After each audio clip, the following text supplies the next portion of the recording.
Pee addiction. Some of these addiction victims start innocently enough by looking at a few magazines and pictures. They often end up with full-on irresistible desires to look at pee material all the time. Viewing pee material that activates the part of your brain associated with pleasure and reinforcement. The new experience and excitement associated with pee can create a robust reward response in the brain similar to that experienced with substance addictions. You see, our brains weren't evolved to have access to so much material all at once. Evolutionarily, our primate-like brains were exposed to relatively limited stimuli compared to what is available through modern pee. Our ancestors likely encountered sexual stimuli primarily within the context of real-life interactions, meaning you'd have to talk to someone of your attracted gender to receive any sort of stimuli, which may have been more predictable and less varied compared to the range of content available in pee today. When you watch pee, your brain is like a child in a candy store, and given the choice to have as much as it wants. And, like a child, it's impressive at first, but with time, bad things are bound to happen to the mind with an infinite library of material at its disposal. Over time, repeated exposure to pee can lead to desensitization, where the brain becomes less responsive to the same stimuli. This desensitization can result in individuals seeking more intense or extreme forms of pee to achieve the same level of arousal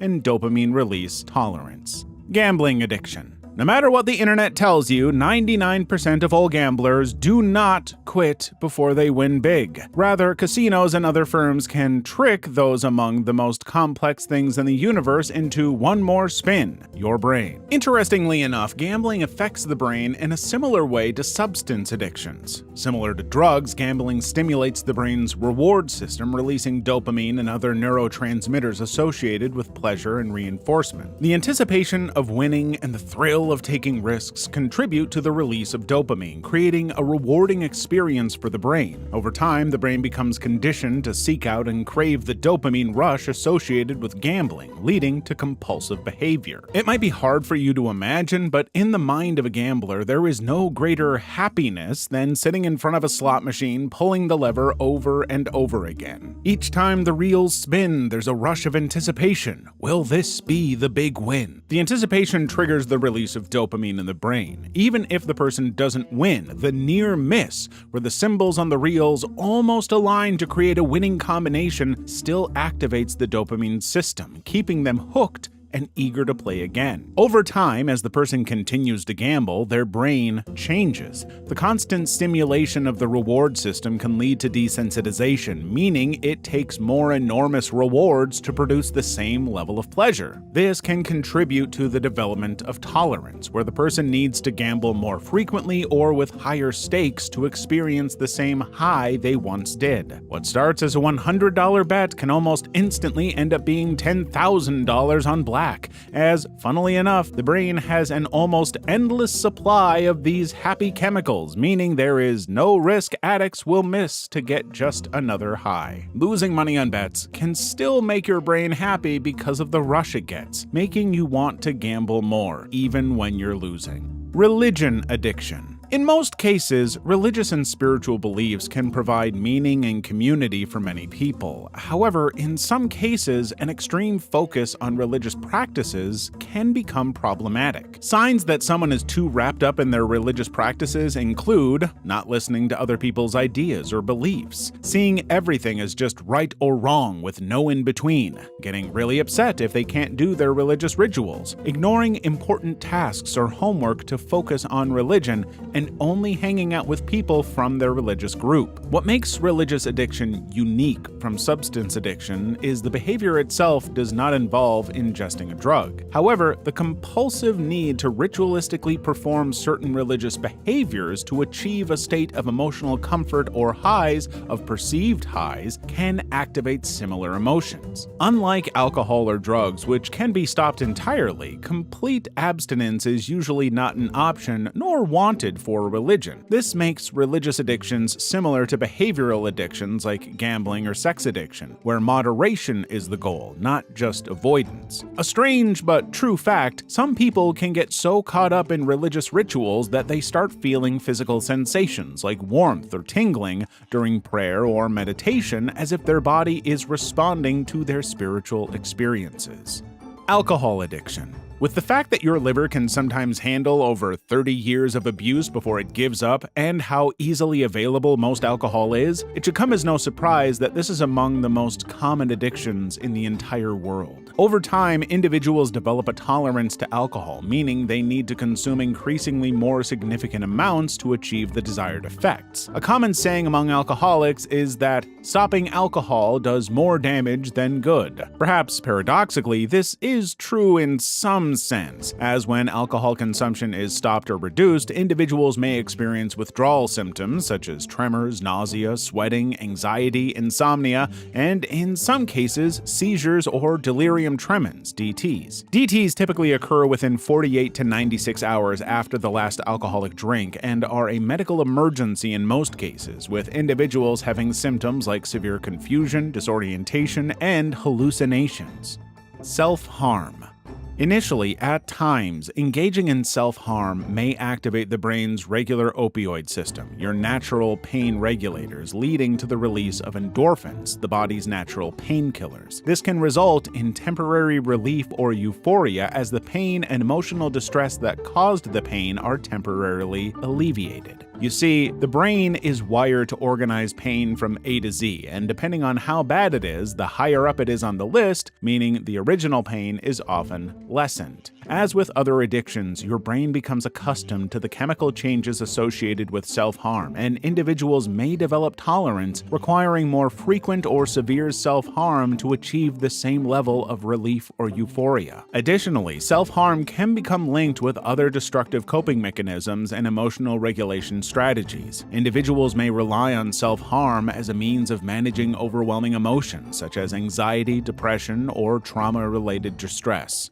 So, in a cruel twist, the act of self-harm may provide a temporary escape from emotional pain or a sense of control in situations where individuals feel powerless. Each time the person undergoes any sort of stress, the body will naturally crave the pain to release the endorphins. During withdrawal from self-harm, individuals may experience a range of physical and psychological symptoms. Physically, individuals may experience discomfort or pain at the site of self-injury. After hurting themselves, some people actually feel calm and relieved because of the natural painkillers their bodies release. Psychologically, withdrawal from self-harm can be challenging, as individuals may struggle to cope with intense emotional distress without their usual coping mechanism. If you ever feel down or like there's no way out, please talk to someone and seek help. Self-harm is never the right option.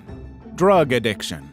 Certain drugs have the not-so-fun ability to hijack the brain's natural reward pathways, which are typically activated by healthy activities like eating, drinking, and sex. And when used, they cause a surge of dopamine, a brain chemical associated with pleasure and reward, leading to intense happiness. Over time, the brain adapts to the presence of these drugs, becoming less responsive to natural rewards and reinforcing the compulsive drug-seeking behavior. This means the same joy you would have gotten from hugging a loved one or eating is now replaced with the overwhelming desire to take the drug. Your repeated drug use leads to changes in the structure and function of the brain, particularly in areas involved in decision-making, self-control, and behavior regulation. These changes make it increasingly difficult for individuals to resist drug cravings and quit using drugs, even in the face of negative consequences. The brain's ability to experience pleasure from natural rewards is highly reduced, further reinforcing the need for drugs to achieve a sense of well-being. During withdrawal, the brain struggles to regain its normal functioning, often leading to intense discomfort and a strong urge to use the drug again to reduce the symptoms, as the brain has become so dependent on the effects these drugs have struggled to function normally without it. Your brain's reward and stress symptoms are now so disrupted during withdrawal, contributing to cravings,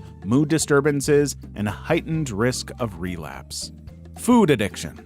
While the food itself is not an addictive substance, the brain's response to certain types of highly palatable and rewarding foods can be just as addictive. Consuming foods high in sugar, fat, and salt make the brain associate these foods with intense feelings of pleasure and satisfaction, leading to cravings and compulsive eating behaviors. Individuals with food addictions may experience intense cravings and an overwhelming urge to consume certain foods, even when they are not physically hungry. The brain's reward system becomes abnormal, and individuals may prioritize food consumption over other activities or responsibilities. The pleasure and satisfaction derived from consuming rewarding foods can be a powerful motivator, leading to a cycle of cravings and overeating. Emotional factors such as stress, anxiety, or depression can tip them over to a point where even the slightest amount of stress can cause addicts to go on a food-eating spree. Just like all addicts, they often do not see a problem with their habits. When you attempt to restrict or modify their eating habits, they may experience withdrawal symptoms similar to those seen in substance addictions like irritability, anxiety, depression, fatigue,